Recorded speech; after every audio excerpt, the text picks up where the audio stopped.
ሰላም ተማሪዎች እንዴት ናችሁ? ሁሉ ሰላም፣ ሁሉ ፒስ፣ ሁሉ መልካም። በዛሬ ቪዲዮአችን ደግሞ የምንመለከተው ግሬድ 10 ኢኮኖሚክስ ዩኒት 8 ውስጥ ከሚካተቱ ሌሰኖች መካከል ለዛሬ ሁለተኛ ሌሰን የሆነውን ማለትም 8.2 ቢዝነስ ስታርታፕስ የሚለውን ቶፒክ የምንመለከት ይሆናል። በተለይም በዚህ ቪዲዮ ሞር ፎከስ ሰጥተን የምንመለከተው እውነት ስታርታፕ ምንድን ነው፣ ስታርታፕ እና ስሞል ቢዝነስ የሚለያያቸው ነገሮች ምንድን ናቸው የሚሉትና ሌሎች ተያያዥ ነገሮችን አብረን የምናይና የምንመለከት ይሆናል። ለቻናላችን አዲስ ከሆናችሁ ቻናላችንን ሰብስክራይብ በማድረግ ፋሚሊ ሁኑ። ይህ ቪዲዮ ደግሞ እንደናንተ ላሉ ጓደኞች እንዲጠቅም ቪዲዮን ላይክ ከቻላችሁ ደግሞ ለጓደኞቻችሁ ሼር አድርጉላቸው። ቀጥታ ወደ ዛሬው ሌሰን እንግባ። When an entrepreneur starts business they may see startups and small business differently። በተለይም አንድ ስራ ፈጣሪ ወይም ኢንተርፕረነር አዲስ የንግድ ስራ መጀመር ሲያስብ በስታርታፕ እና በስሞል ወይም በትናንሽ ንግዶች መካከል ያለውን ልዩነት በተለያየ መንገድ ሊረዳውና ሊያየው እንደሚገባ ትመለከታላችሁ። ለምን ካልን ምክንያቱም የአንድ ትንሽ ንግድ ወይም ስሞል ቢዝነስ ዓላማና የአንድ ስታርታፕ የእድገት ጉዞ መጀመሪያውኑ ስለሚለያይ ስራ ፈጣሪው የትኛው መምረጥ እንዳለበት ገና ከጅማሬው መለየት እንዳለበት ትመለከታላችሁ። ይህን ስንል ምን ማለታችሁ ነው ብለን በምንመለከትበት ጊዜ አንድ ሰው ስራ በሚጀምርበት ጊዜ ስፔሻሊ የሚጀምረው ስራ ስታርታፕ ነው ወይስ ትንሽ ንግድ ወይም ስሞል ቢዝነስ የሚለውን ነገር መጀመሪያ ማወቅ አለበት ወይም መለየት አለበት እያለ ነው። ለምን ካልን ለእነዚህ ነገሮች የምንሰጠው ውሳኔ የምንሄድበት መንገድ ሊትራሊ የተለያየ ስለሆነ ማለት ነው። While these two types of business have a lot of in common, there are some key differences that you should know about when creating your company so that you don't make any critical mistake early on። በሁለቱ መካከል ማለትም በስሞል ቢዝነስ እና በስታርታፕ መካከል ተመሳሳይነት አለም አንድ የሚያደርጋቸው ካራክተር እንዳለ ትመለከታላችሁ። ምንም እንኳን ስታርታፕ እና ስሞል ቢዝነሶች የተለያዩ ቢሆኑም ሁለቱም አዲስ የሚጀመሩ የንግድ አይነቶች በመሆናቸው በመካከላቸው ብዙ የሚያመሳስላቸው ነገሮች እንዳሉ ትመለከታላችሁ። በተቃራኒው ደግሞ በእነዚህ ሁለት ነገሮች ማለትም በስታርታፕ እና በትናንሽ ንግዶች ወይም በስሞል ቢዝነስ መካከል የሚያለያዩቸው ነገሮች እንዳሉም ትመለከታላችሁ። በእነዚህ ሁለት የንግድ አይነቶች መካከል አንዳንድ በጣም መሰረታዊና ቁልፍ ልዩነቶች ወይም በተለምዶ ኪ ዲፈረንስ የምንላቸው ነገሮች በሚገባ እንዳሉ ትመለከታላችሁ። ለዚህ ነው አንድ ሰው ስራ በሚጀምርበት ጊዜ ስፔሻሊ የሚጀምረው ስራ ስታርታፕ ነው ወይስ ስሞል ቢዝነስ ነው ብሎ መጀመሪያ መለየት አለበት ተብሎ የሚነገረው ማለት ነው። አንድ ስራ ፈጣሪ የራሱን ድርጅት በሚመሰረትበት ወቅት እነዚህን ልዩነቶች ጠንቅቆ ማወቅ ያለበት ገና በጅማሬው ላይ ወሳኝ የሆኑ ስህተቶችን አለም ክሪቲካል ምስቴኮችን እንዳይሰራ ለመከላከል ነው። ስለዚህ አንድ ስራ ፈጣሪ ስራ በሚጀምርበት ጊዜ በተለይም የስታርታፕና የስሞል ቢዝነስ ልዩነታቸውን በደንብ አድርጎ ጠንቅቆ የሚያውቅ ከሆነ ለእሱ በደንብ ይረዳዋል። ለምን ካላችሁ ገና ሲጀምር የተለያዩ የሆኑ ብዙ ስህተቶችን ወይም ዋና ዋና የሚባሉ ክሩሻል የሆኑ ስህተቶችን ከመስራት ስለሚታደገው ማለት ነው። The initial decision that you make when forming your business will fuel your early success cause you to experience numerous hurdles of a time when you likely don't know how to navigate such problem። አንድን ንግድ በሚመሰረትበት ወቅት ገና በመጀመሪያ ደረጃ የሚወሰኑት ውሳኔዎች ለድርጅቱ ቀጣይ የጠዋት ስኬት እንደ ዋና ነዳጅ ሆኖ ያገለግላሉ። ይህን ስንል ምን ማለታችን ነው ብለን በምንመለከትበት ጊዜ በተለይም አዳዲስ ስታርታፖች በሚጀመሩበት ጊዜ በዛ ወቅት የሚወሰኑ የተለያዩ ዲሲሽኖች የሚወሰኑ የተለያዩ ውሳኔዎች ያን ስታርታፕ ወይ ያሳድገዋል አሊያም ሙሉ ለሙሉ ኮላፕስ እንዲሆን ወይም እንዲወድቅ እንደሚያደርገው ትመለከታላችሁ። ለዚህ ነው በመጀመሪያዎቹ አካባቢ ላይ በንግድ ዓለም ውስጥ የሚወሰኑ ውሳኔዎች ስፔሻሊ ያ ንግድ ዓለም ያ ቢዝነስ ቀጣይነት እንዲኖረው ሊያደርገው ይችላል አሊያም በአጭሩ እንዲቀጭ እንደሚያደርገው ትመለከታላችሁ። በመጀመሪያ ደረጃ ላይ የሚወሰኑ ውሳኔዎች የተሳሳቱ ከሆኑ ደግሞ ቢዝነሱ በአንድ ጊዜ በርካታ መሰናክሎችና እክሎች እንዲጋፈጥ እንደሚያደርግ ትመለከታላችሁ። ይህን ነገር እስቲ በምሳሌ ለማየት እንሞክር።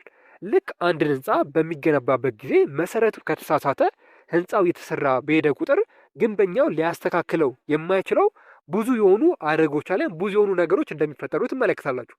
ይህ ማለት በአጭሩ ለምሳሌ እናንተ ኢንጂነር ብትሆኑና የሆነ ህንፃን እየገነባችሁ ከሆነ የህንፃው ቤዝ ላይ አሊያም መሰረቱ ከተሳሳተ ዝም ብላችሁ ያን ህንፃ የምትሰሩት ከሆነ የሆነ ሰዓት ላይ ስፔሻሊ ያ ህንፃ መበላሸቱ መፍረሱ አለ የሆነ ነገር መሆኑ አይቀርም። ቤዙ ካልተስተካከለ ህንፃው መቼም ቢሆን አያስተካክልም። ስታርታፕ አሊያም ስሞል ቢዝነስ ወይም የቢዝነስ ዓለምም እንደዚህ እንደሆነ ትመለከታላችሁ። ከምንም በላይ ደግሞ በስታርታፕ ኤሪያ ላይ ስፔሻሊ መጀመሪያ አካባቢ የሚወሰኑት ውሳኔዎች ያን ስታርታፕ ሊያሳድጉት፣ በተቃራኒው ደግሞ ያን ስታርታፕ ሊገሉት እንደሚችሉ ትመለከታላችሁ። ለዚህም ነው በቢዝነስ ዓለም ውስጥ መጀመሪያ አካባቢ የሚወሰኑ ውሳኔዎች ሊትራሊ የአንድን ቢዝነስ እድገት ወይም ግሮዝ፣ በተቃራኒው ደግሞ ዲክላይንን ይወስናል ተብሎ የሚነገረው ማለት ነው። አላችሁ ከኔ ጋር ናችሁ? ማውራው ነገር ግልጽ ነው? በጣም አሪፍ። እንቀጥል እስቲ። ስለ ስታርታፕ እና ስለ ስሞል ቢዝነስ እቺን ነገር ካለን እውነት ግን ስታርታፕ ምንድን ነው የሚለውን ነገር ለማየት እንሞክር። ስታርታፕ ኢዝ ዘ ጀነራል ዴፊኒሽን ኦፍ ኤኒ ካምፓኒ ዛት ኢን ዘ ኢኒሻል ስቴጅ ኦፍ ኦፕሬሽን በት ኤክስፔክት ሲግኒፊካንት ግሮዝ ኢን ዘ ኒር ፊውቸር። በተለይም ስታርታፕን እንዲህ ነው ብለን ዲፋይን ለማድረግ በጣም ከባድ ነው። ነገር ግን አንድን ድርጅት ይሄ በእርግጠኝነት ስታርታፕ ነው ብሎ ለመወሰን የሚያስችል ምንም አይነት ጥብቅ ወይም በጣም የተወሰነ መመሪያ አሊያም ስትሪክት ጋይድላይንስ እንደሌለን ትመለከታላችሁ። ለዚህ ነው ስታርታፕ ማለት ይሄ ነው ብለን ለመናገር የሚከብደን ማለት ነው።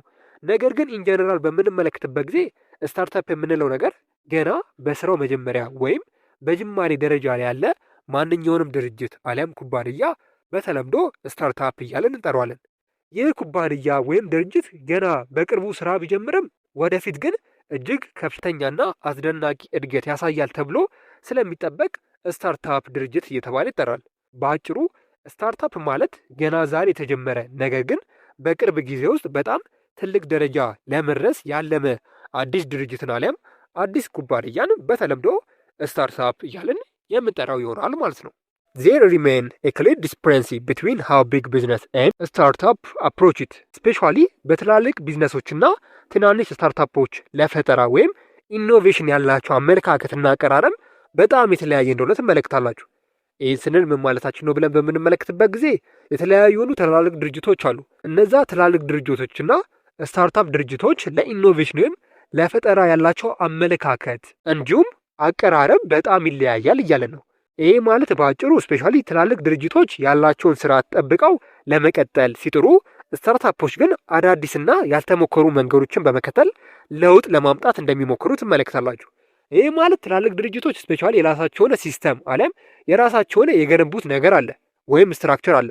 እነዛ ትላልቅ ድርጅቶች ከነዛ ስትራክቸር አለም ከነዛ ሲስተም መውጣት አይፈልጉም፣ ቢኮዝ ከፍተኛ የሆነ ሪስክ ስላለው ማለት ነው። በተቃራኒው ግን ስታርታፖችን በምንመለከትበት ጊዜ ስታርታፖች ከትላልቅ ድርጅቶች ሊትራሊ ይለያያሉ። ቢኮዝ ገና ጀማሪ ስለሆኑ ስፔሻሊ ብዙ የሆኑ አዳዲስ ፈጠራዎችን ለመሞከር በደንብ አድርገው እንደሚደፍሩ ትመለከታላችሁ። በተቃራኒው ግን ትላልቅ ድርጅቶች አዳዲስ የሆኑ ኢኖቬሽኖችን ለመሞከር ሪስክ እንዳለው ስለሚያስቡ ቶሎ እንደ ስታርታፖች እንደማይሞክሩ ትመለከታላችሁ። በዚህም የተነሳ ትላልቅ ድርጅቶችና ስታርታፖች ለፈጠራ ኢኖቬሽን ያላቸው እይታና ነገሩን ወደ ተግባር ለመቀየር የሚሄዱበት መንገድ በመካከላቸው በጣም ግልጽ የሆነ የሀሳብና የስትራቴጂ ልዩነት እንዳለ እንደሚያመለክት ትመለከታላችሁ። ፎር ኢንስታንስ ስታርታፕ አር ፎከስድ ፕራይመሪ ኦን ቶፕ ኤንድ ረቨኒው ኤንድ ግሮት ፖቴንሻል። ግን ስታርታፕ ምን ላይ ነው በደንብ አድርጎ ፎከስ አሊያም ትኩረት የሚሰጠው? ዋናው ትኩረቱ ምንድን ነው ብለን በምንመለከትበት ጊዜ ስታርታፖች መጀመሪያ አካባቢ የሚሰበስቡትን አነስተኛ ትርፍ ብቻ በማየት አይረኩም። ይልቁንም ትኩረታቸው ወደፊት ሊያገኙት በሚችሉት ከፍተኛ የገቢ ጣሪያ ላይ እንደሚያደርጉ የምታዩና የምትመለከቱ ይሆናል። ይሄ ማለት ስታርታፖች በዋናነት የሚያተኩሩት ኩባንያው ሊያሳይ በሚችለው የእድገት አቅም አሊያም ግሮዝ ፖቴንሻል ላይ ነው እያለን ነው። በአጭር ጊዜ ውስጥ ተስፋፍተው በብዙ ሀገሮች ወይም ከተሞች ውስጥ ትልቅ ተጽዕኖ ለመፍጠር እንደሚያልሙ አሊያም እንደሚሰሩ ትመለከታላችሁ።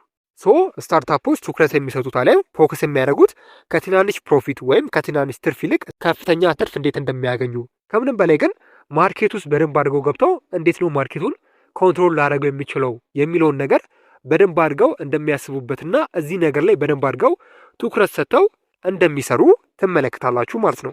በአጭሩ ምን እያልን ነው? ስታርታፖች በአነስተኛ ትርፍ አይወሰኑም።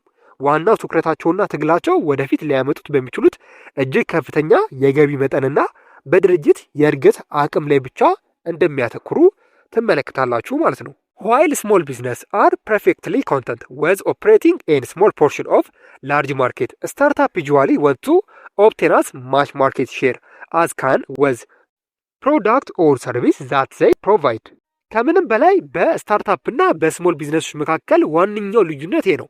እሱም ምንድነው ብላችሁ ከጠየቃችሁ በተለይም ስሞል ቢዝነሶች አለም ትናንሽ ንግዶች በትልቅ ገበያ ውስጥ በአንድ ትንሽ ቦታ ወይም በተወሰነ የደንበኛ ክልል ብቻ ተወስነው በመስራት ሙሉ ለሙሉ ስፔሻሊ ደስተኛ ላይም እርካታ ላይ ያገኙ ይችላሉ።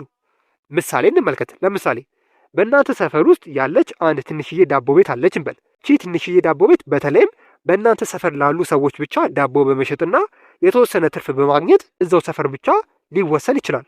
ወይም በሌላ አባባል ከእናንተ ሰፈር ውጪ ለመስፋፋት ብዙም አይጨነቅም እያለን ነው። በአብዛኛው ጊዜ ስሞል ቢዝነሶች በአንድ ትንሽዬ የገበያ ቦታ ውስጥ ብቻ የሚገኙ የተወሰኑ ደንበኞችን ብቻ የሚያገለግሉ እንደሆነ ተመለከታላችሁ። በምሳሌው እንደተመለከትነው እናንተ ሰፈር ያለችው ዳቦ ቤት እናንተ ሰፈር ብቻ ያለውን ሰው ብቻ ነው ማገልገል የሚችለው። እኔ ሰፈር ያለውን ሰው ማገልገል አይችልም። ቢኮዝ ኤክስፓንድ ማድረግ ስለማይችል አሊያም መስፋፋት ስለማይችል ማለት ነው። እናንተ ሰፈር ውስጥ ብቻ ነው የተገደበው። በተቃራኒው ደግሞ ስታርታፖችን እንመልከት።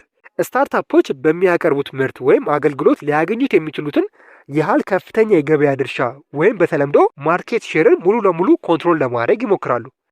ምን እያልን ነው? በተለይም ትናንሽ ንግዶች በአንድ ጠባብ የገበያ ድርሻ አሊያም ማርኬት ፕሌስ ብቻ ሲወሰኑ፣ ስታርታፖች ግን ሰፊውን ማርኬት ፕሌስ ሙሉ ለሙሉ ኮንትሮል ለማድረግ ይጥራሉ እያለን ነው።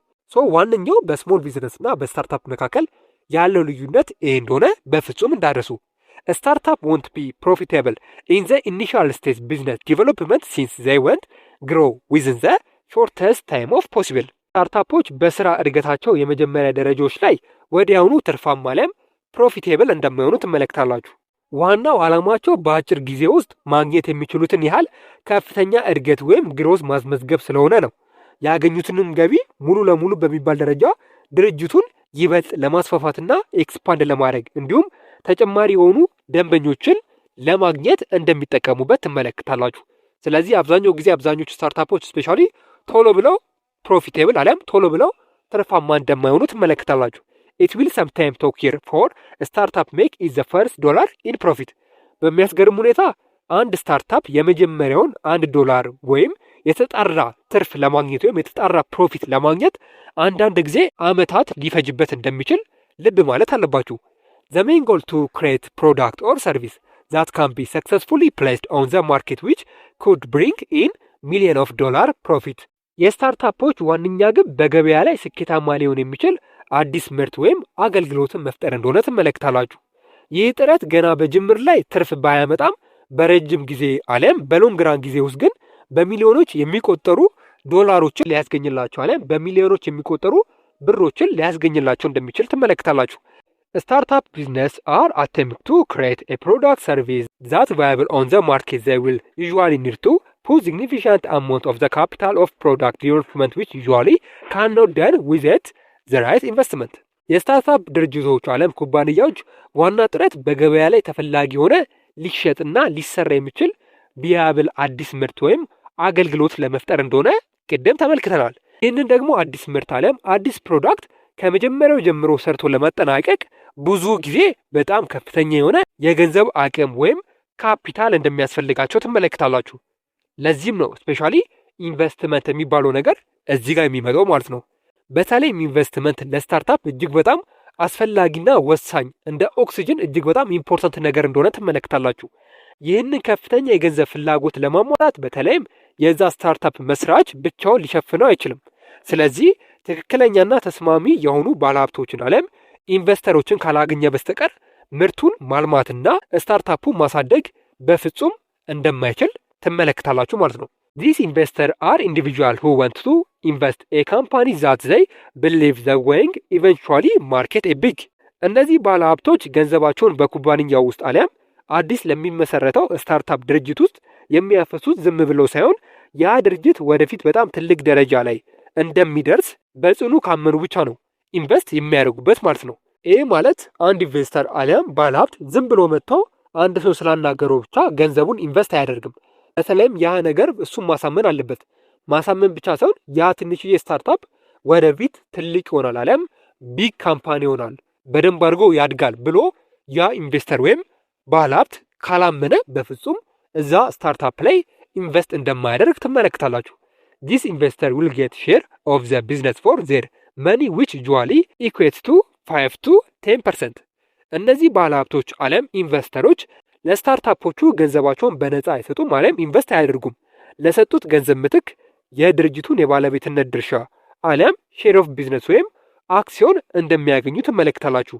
በአብዛኛው ጊዜም ይህ የሚያገኙት ድርሻ አብዛኛውን ጊዜ በኩባንያው አጠቃላይ ዋጋ ከ5 እስከ 10% የሚሆነውን ያህል እንደሆነ ትመለከታላችሁ።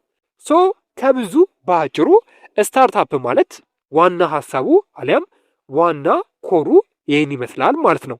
ኢትዮ ኮንሰፕት ሴንተር የእናንተው ምርጥ ቻናል